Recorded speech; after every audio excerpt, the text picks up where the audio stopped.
नमस्कार। ईरान और अमेरिका के बीच युद्ध विराम की कोशिशों को झटका लगता दिख रहा है।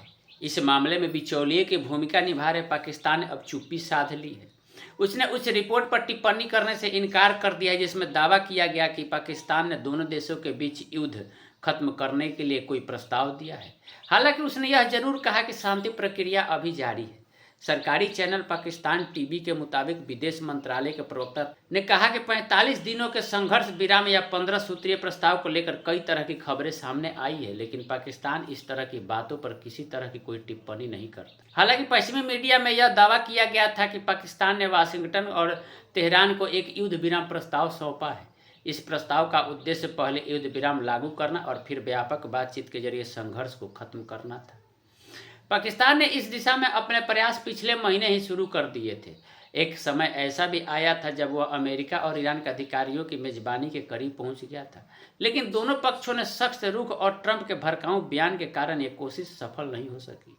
कुछ समय पहले संघर्ष समाप्त कराने के लिए पाकिस्तान ने इस्लामाबाद में सऊदी अरब, तुर्की और मिस्र के साथ बैठक आयोजित की थी, जिसके बाद पाकिस्तान के उप प्रधानमंत्री इसाक डार और चीन के विदेश मंत्री वांग यी के बीच भी बातचीत हुई थी। दोनों नेताओं ने मिलकर एक 5 सूत्रीय शांति योजना जारी की थी, जिसमें संघर्ष विराम और बातचीत के जरिए समाधान निकालने पर जोर दिया गया था। जानकारी के मुताबिक पाकिस्तान के सेना प्रमुख आसिम मुनीर पूरी प्रक्रिया में अहम भूमिका निभा रहे हैं। वो लगातार अमेरिका और ईरान के अधिकारियों के संपर्क में है।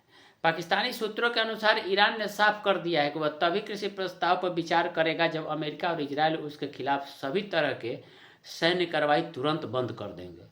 इसमें ईरान के शीर्ष नेताओं को निशाना बनाना भी शामिल है। सूत्रों का कहना है कि तेहरान ने यह भी मांग रखी है कि डोनाल्ड ट्रंप द्वारा हॉर्मुज स्ट्रेट को लेकर दी गई समय सीमा बिना शर्त वापस ली जाए। इस बीच ईरान ने संकेत दिया कि किसी भी तरह का अस्थायी युद्ध विराम स्वीकार्य नहीं है।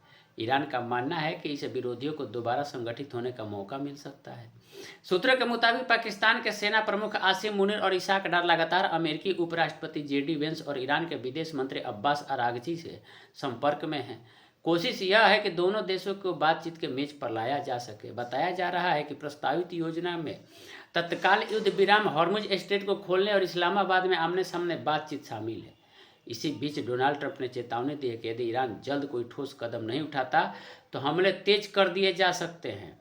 उन्होंने यह भी कहा कि समझौते की संभावना बनी हुई है। ईरान के विदेश मंत्रालय के प्रवक्ता इस्माइल बाकाई ने भी संकेत दिया है कि उनकी मांगें तीसरे पक्षों के जरिए अमेरिका तक पहुंचा दी गई है। उन्होंने कहा कि ईरान अपनी जायज़ मांगों के पीछे नहीं हटेगा।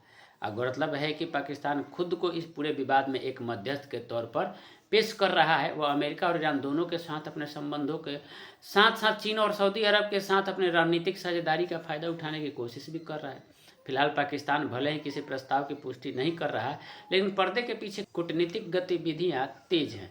इस पे आपकी क्या राय है, आप हमें कमेंट करके ज़रूर बताएं। क्या पाकिस्तान को बिचौलिए की भूमिका निभानी चाहिए?